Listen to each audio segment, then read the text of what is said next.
Hi everybody, welcome back to 30 Days Until Done. We've been working on ekphrasis this month, and we worked on Blake yesterday, and I said you could talk about either the individual poem or its discussion about God or whatever it is.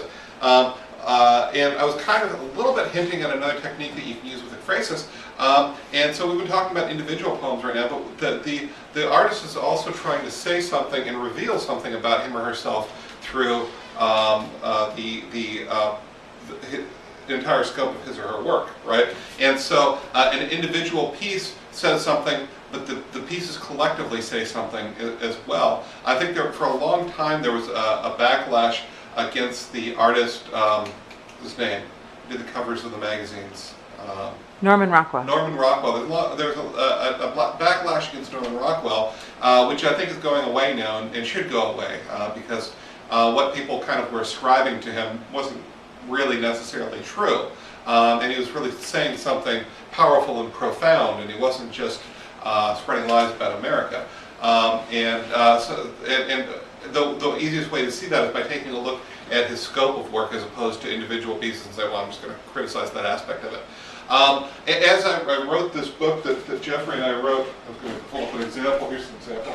As I wrote this book, one of the things I found was I really wanted to go deeply into Edward Hopper, and I found the farther I went into his work, the less I liked him, just as a person. I mean, I love his work. His work is really interesting, but there's something really profoundly sad about him, and not sad, I don't know, almost mean about him, right? The things he focuses on are so empty and devoid of human expression. Women by themselves looking at a piece of carpet, right? So that the humanity of the person is taken out, and the person is seen as just part of the landscape, just another object in the landscape.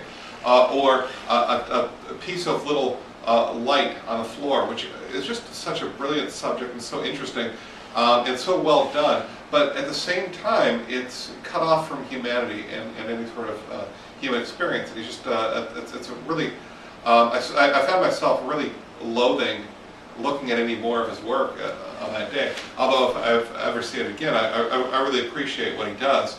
But just as a human being, and that's one of the poems I have there about Edward Hopper's humanity or lack thereof. And so what I thought we'd do today is take a look at Edward Hopper. And you might disagree with me, you might do whatever. I'm gonna put a link to probably just his Wikipedia page so that you can see a whole bunch of his work all at once.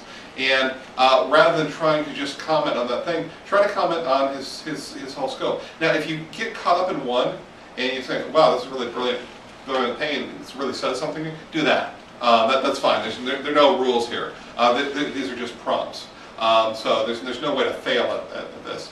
But that's a good way of approaching it. Okay, and so today we're taking a look at Edward Hopper, and tomorrow we're going to start up on a long series of paintings from one of my favorite periods and one of my favorite groups. Okay, when you're done, put it down below, and I will see you tomorrow.